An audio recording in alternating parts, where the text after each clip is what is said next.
लेकिन जब ये कहा जाए कि योगी आदित्यनाथ हिंदू ही नहीं है, तब आप क्या कहेंगे? नहीं, वो गलत है। वो कैसे हो सकता है? हम्म। वो कैसे हो सकता है? योगी आदित्यनाथ। आपको समझे? दिखते हैं वो हिंदू? मुझे सनातनी दिखते हैं भाई। हम्म। हिंदुस्तानी तो वो हैं ही। जन्म उनका यहाँ का है, उनके बाप दादा यहाँ के हैं। वो मेरे पड़ोस के हैं, उत्तराखंड के, बिल्कुल बराबर के, हरिद्वार के पास के। समझे? भला कैसे नहीं है हिंदू? हिंदू उनके उनके हिंदू होने से, उनके सनातनी होने से तो लोगों में घबराहट पैदा हो जाती है। क्यों?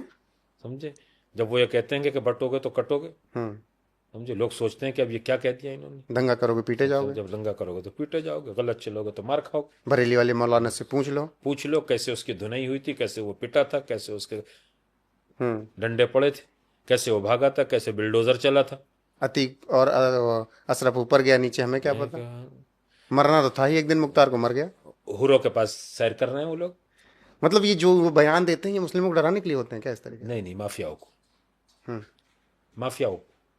लेकिन फिर क्यों जोड़ दिया जाता है कि मुस्लिमों को डरा रहे हो? राजनेता। हम्म। बतौर मुख्यमंत्री कैसा मतलब काम कर रहे हैं? मतलब परस्त राजनेता।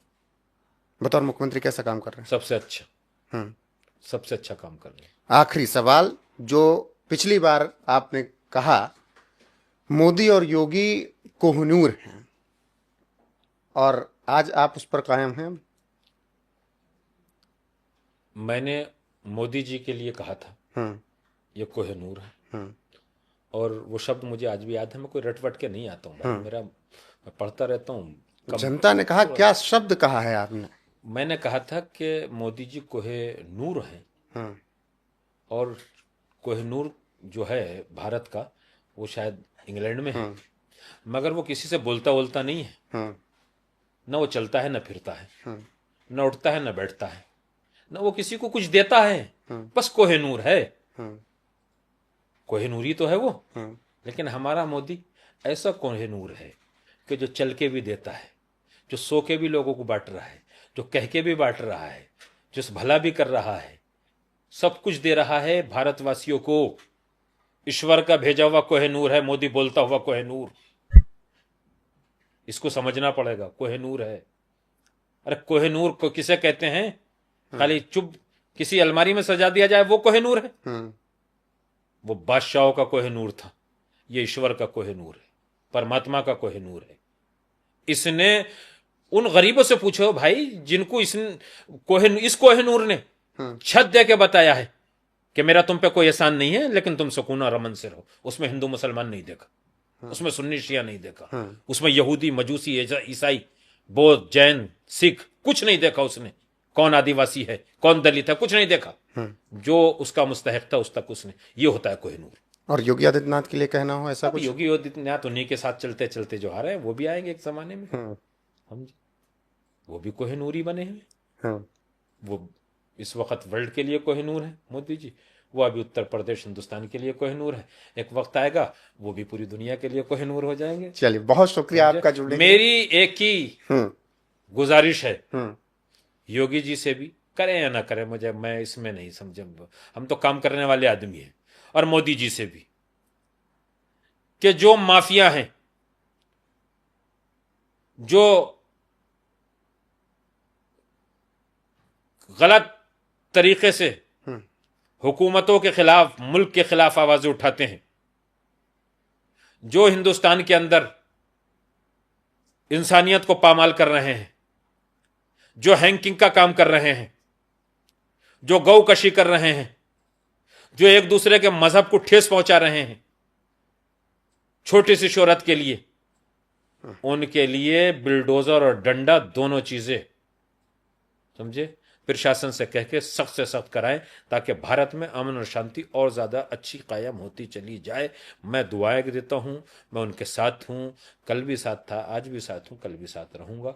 मेरा हुकूमत बदले या ना बदले, अच्छे काम वाले के साथ मैं था, हूं, रहूंगा। बहुत अच्छे काम किए हैं। बहुत अच्छे काम किए, और अच्छे कामों के लिए आपने हमारी एक उनकी प्रश्न निष्ठा। दे दिया, इसी के साथ खत्म करूंगा कि हुकूमत बदले या ना बदले, मैं अच्छे काम के साथ रहूंगा। कई लोग आए, बिहाइंड द कैमरा हमसे बात हुई, तो हमने कहा कि आजकल बहुत मुस्लिम ऐसे सपोर्टर्स हैं जो बीजेपी या योगी आदित्यनाथ के लिए बात करते हैं। तो उसमें से किसी ने कहा कि वक्त आएगा जब सत्ता परिवर्तन होगी तो ये सब बदल जाएंगे। 1991 1992 में, अब जब कहलवाना चाह रहे हैं आप इस बात के ऊपर, और ये आखिरी सवाल आपका है, इसके बाद कभी और आपसे मेरी बात जी होगी। बिल्कुल। 1992 की हिस्ट्री उठा के देख लीजिए, जब राम जन्मभूमि के लिए रैलियां निकल रही थी, तो हमने उस वक्त डॉक्टर मुरली मनोहर जोशी जी की, जो हमारे यहाँ से रैली गुजरी, यात्रा गुजरी, उस यात्रा का हमने समर्थन किया, उन्हें हमने साथ दिया, इसलिए कि फितना खत्म होना चाहिए था, अमन शांति होनी चाहिए थी। एक बात। दूसरी बात यह है कि मोदी जी 2014 में पीएम बने हैं। मैं 2009 से एमआरएम आरएसएस की विंग में एक समाजी, एक भारतीय, एक राष्ट्रवादी तरीके से उनके साथ काम कर रहा था। 2003 में प्रदेश में मुझे खुद ब खुद, ना मैंने कभी बायोडाटा दिया ना मैं देता हूँ, मुझे भारतीय जनता पार्टी ने, मेरे भाई को, मुझे, हम लोगों को, सबको, समझे, 2003 में मुझे प्रदेश में कार्यकारिणी सदस्य बनाया था। मैं ऑफिसों में जाके काम कराने वाला और पैसा लूटने वाला नहीं हूँ।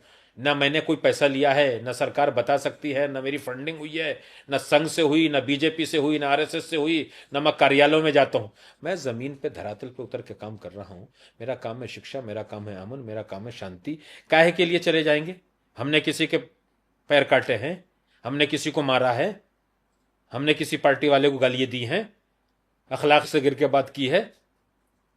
क्या किसी को अच्छा न कहने देने के?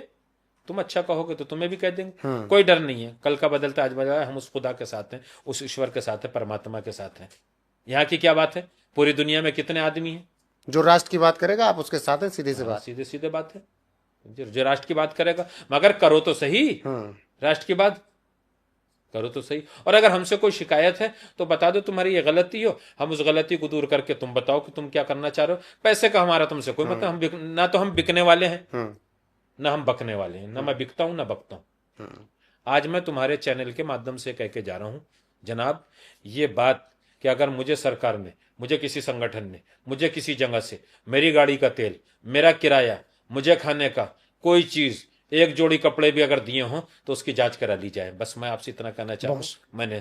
मैं जिस मंत्रालय में बना था, समझे, जिस जगह पे, जब मैंने वहां अपनी गाड़ी के तेल का पर्चा बना के दिया तो उन्होंने कहा था सब चोर साबित हो जाएंगे, आप इसको बढ़ा दीजिए। आपने अपनी गाड़ी के तेल का बना दिया, यहाँ गाड़ी का किराया जो है पर किलोमीटर से मिलता है। तो याद रखिए, हम भारत को इज्जत एहतराम की निगाह से देखते हैं, क्यों ये अल्लाह का मुल्क है, ईश्वर का मुल्क है, परमात्मा का मुल्क है, हमारा नहीं है, ये आलमीन का। बहुत शुक्रिया आपका हमारे साथ जुड़ने के लिए और इतनी लंबी चर्चा में एक बार फिर से हिस्सा लेने के लिए। अब आप दर्शकों की राय क्या है, कितना इत्तेफाक रखते हैं इस बातचीत पर, कमेंट सेक्शन में जरूर बताइएगा। बने रहेगा हमारे साथ लगातार। नमस्कार।